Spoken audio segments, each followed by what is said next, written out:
baru wisuda tahun lalu, dan ini tuh terhitung sudah 6 bulan setelah wisuda.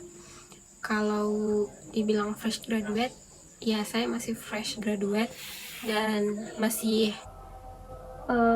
perjalanan mencari-cari di mana sih tempat bekerja atau kota, tempat di mana saya bisa berkembang begitu, tempat di mana saya bisa fokus untuk memulai karir. Jadi di video ini saya akan bahas mengenai apa saja sih yang saya pelajari selama 6 bulan habis wisuda. Yang saya pelajari itu yang pertama, pastinya ya, mencari kerja itu susah.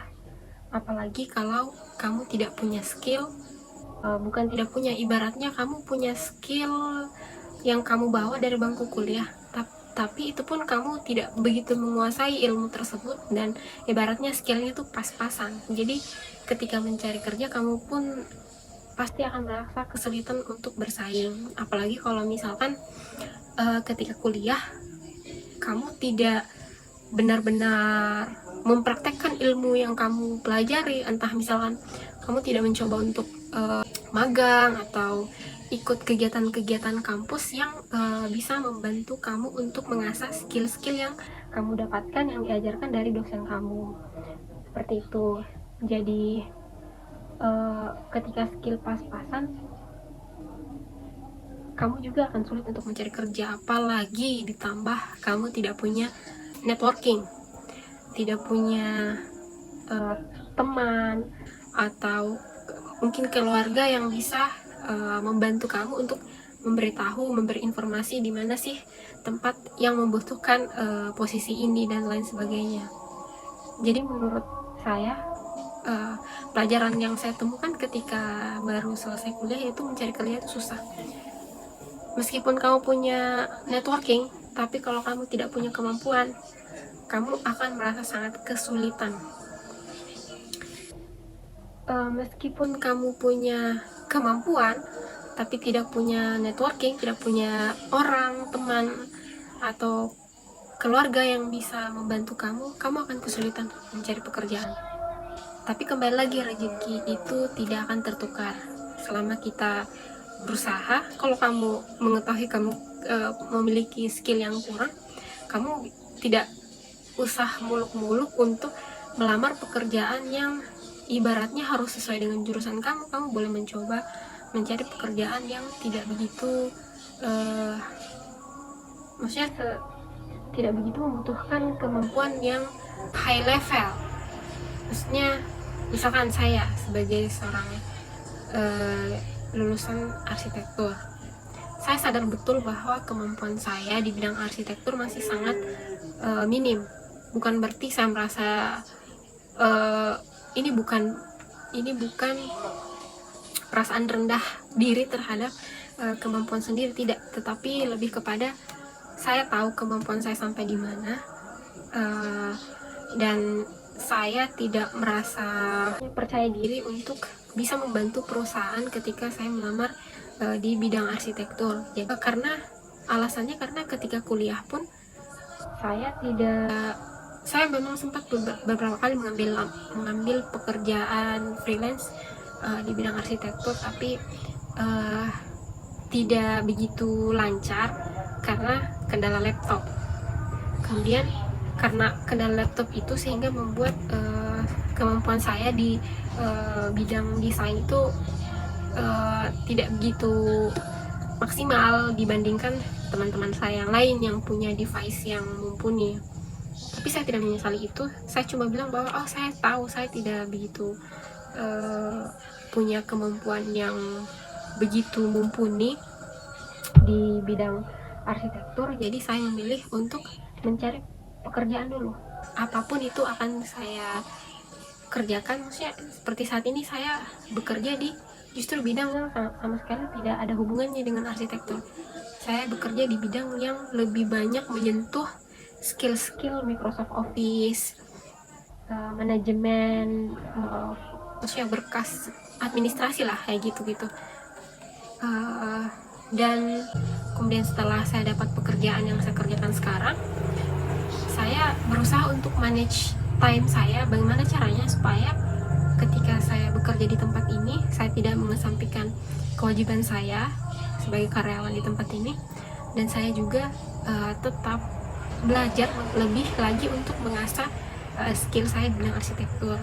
Maksudnya kenapa saya pengen mengasah skill saya di bidang arsitektur? Kan saya memiliki keinginan untuk bekerja di bidang ini, tapi tidak kemungkinan untuk teman-teman yang lain kalau misalkan pengen bekerja di bidang yang berbeda, passionnya berbeda pun boleh-boleh saja. Tapi untuk saya pribadi, saya menyenangi arsitektur, makanya saya pengen kerja di bidang arsitektur.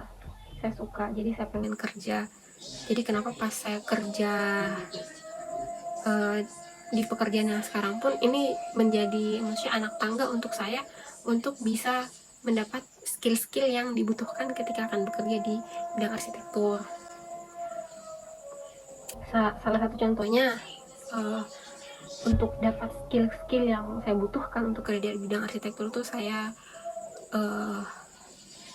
mengambil kursus atau mengambil juga proyek-proyek kecil yang masih bisa saya kerjakan dengan kemampuan saya, jadi sekalian latihan gitu.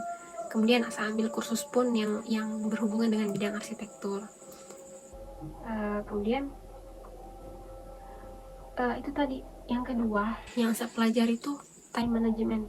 Time management itu penting sekali, karena ketika sampai di tempat kerja pun, misalkan saya sudah kerja sekarang, saya kerja terus saya menyadari, oh ternyata ketika bekerja saya memiliki banyak kekurangan gitu. Saya menyadari bahwa contohnya saya kurang teliti. Nah, jadi saya tahu kekurangan itu, saya belajar bagaimana untuk bisa upgrade diri, bisa meningkatkan ketelitian saya dalam bekerja.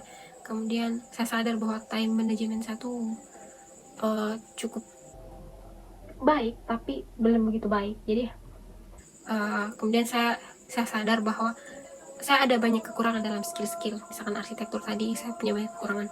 Jadi saya belajar, yang pertama saya belajar time management dulu. Saya belajar time management, kemudian saya cari kursus-kursus yang bisa mengupgrade skill saya, misalkan saja skill menggambar, kemudian skill maksudnya bagaimana caranya supaya bisa teliti. Ya salah satunya dengan saya mencoba untuk ketika bekerja saya mencoba untuk cross check pekerjaan saya. Mungkin orang kebanyakan cuma 3 kali, saya mungkin bisa sampai 6 kali, 8 kali, 10 kali untuk cross check pekerjaan itu. Dan sejauh ini saya bekerja sudah 3 bulan lebih. Ya, saya sejauh ini yang saya rasakan ada upgrade, ada peningkatan daripada kekurangan-kekurangan yang saya dapatkan ketika di dunia kerja. Jadi menurut saya sebagai fresh graduate penting sekali untuk kita mengetahui kekurangan kita dan upgrade diri terus. Hal yang ketiga yang saya pelajari itu pentingnya money management. Ya, kita belajar kelola gaji pertama itu penting sekali, karena di situ tuh maksudnya jangan sampai kamu jadinya punya pengeluaran yang lebih banyak daripada pemasukan kamu. Maksudnya gaji banyak dan sedikit itu bukan sesuatu yang masalah ketika kamu punya manajemen keuangan yang bagus. Usahakan ketika pertama kali bekerja, pertama kali terima gaji pertama, kamu sudah tahu uang-uang ini akan kemana, pos-posnya. Misalkan ada yang untuk tabungan, kemudian ada yang untuk bayar cicilan, ada yang untuk bayar kebutuhan rumah, skincare, dan lain-lain. Kalau teman-teman pernah dengar konsep 50-30-20 untuk manajemen keuangan, biasanya pasti disuruh pisah-pisahkan, ada slot-slotnya, uangnya mau kemana, untuk tabungan, untuk pengeluaran, dan lain-lain. Tapi untuk saya sendiri, untuk saya pribadi, menurut saya tidak semua yang disarankan oleh orang lain itu cocok untuk saya gitu. Manajemen keuangan itu cocok-cocokan begitu. Tidak semua rumus yang dipakai oleh orang lain cocok untuk kamu. Jadi menurut saya penting ketika kamu baru selesai, baru terima gaji pertama, kondisikan dengan kamu punya case, mau sedikit atau banyaknya gaji kamu. Tapi kalau kamu tidak punya money management yang baik, tidak punya problem solving yang baik daripada masalah keuanganmu, maka kamu akan pusing setiap bulannya.